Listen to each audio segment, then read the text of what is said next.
This is Mike Lipkin. It's May 18, 2012, and I am in Toronto. Today I want to talk to you about Lipkin's platinum rule of connection. Above all, do not be boring. Boredom is when we feel fatigued or annoyed by someone or something. Somewhere we lost it or it lost us. Boredom can be instant or it can dull us down as others wear us down.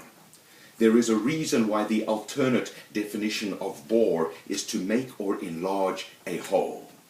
Interest is fleeting at the best of times. Once it's gone, it rarely returns. But people who try too hard to be too interesting are the people who become the most boring. We can shine too brightly if we put others in the shadow. Hogging the limelight or the conversation is a shortcut to being boring. The stars, it is said, know nothing about rising and setting. There are those who are naturally interesting. They have an instinctive sense of how to captivate their audience. The rest of us have to consciously work at it. We need to be familiar enough with our audience to create comfort, but we need to be engaging enough to sustain others' attention. That's the fine balance that we need to strike. Too much familiarity breeds boredom. Too little familiarity breeds alienation. But there are also two kinds of familiar. There's the desirable familiar, which we love, and then there's the grudge kind of familiar, which we merely endure. Which kind are you? The good news is that human beings are naturally curious. Our interest is sparked by anything that's different. We can experience interest and pleasure immediately. We can also lose it just as fast. So up front, we may endow others with a level of competence or substance that evaporates upon closer inspection.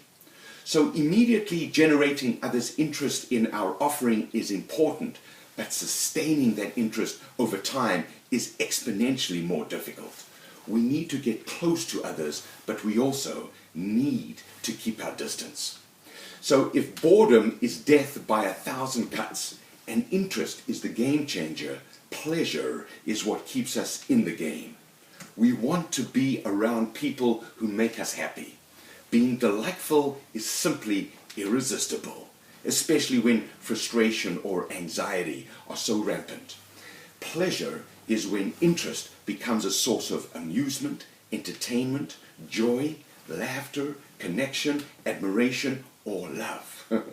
However, pleasure is evanescent. It can seem so real and then it can vanish in a heartbeat.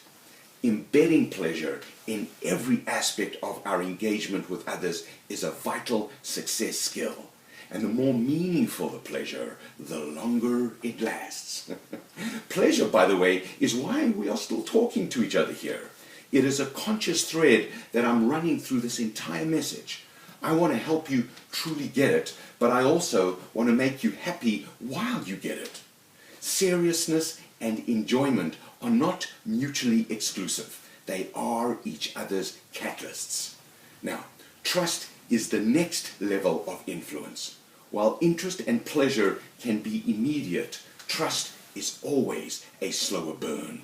We are all walking around with the scars of emotional wounds that we have incurred by trusting too soon. The majority of our wounds are self-inflicted, but that doesn't make them any less painful. Now, I define trust as the reliance on the capacity and commitment of others to increase our well-being.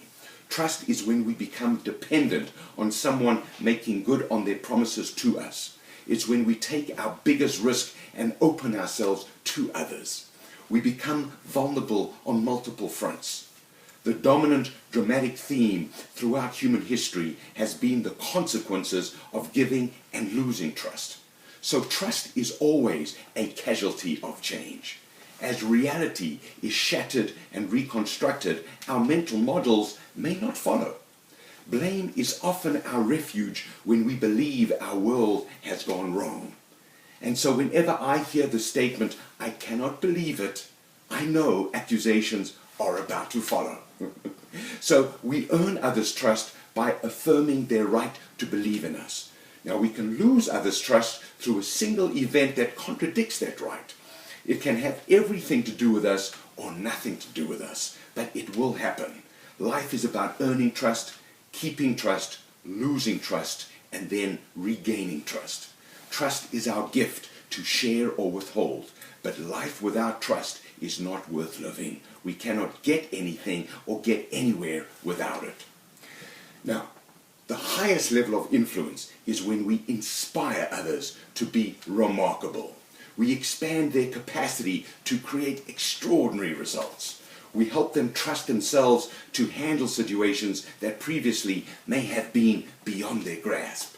This is a level of performance that transcends interest, pleasure, and trust. Why? Because interest, pleasure, and trust can be achieved within the framework of existing expectation. Inspiration means performing at a level that redefines what's possible. It's when we set a new standard through our actions that enables others to set theirs.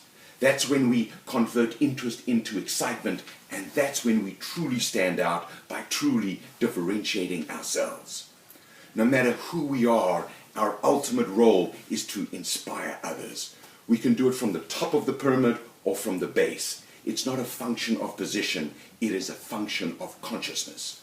To quote Martin Luther King, "If a man is called to be a street sweeper, he should sweep streets even as Michelangelo painted, or Beethoven composed music, or Shakespeare wrote poetry. He should sweep streets so well that all the hosts of heaven and earth will pause to say, 'Here lived a great street sweeper who did his job well.'"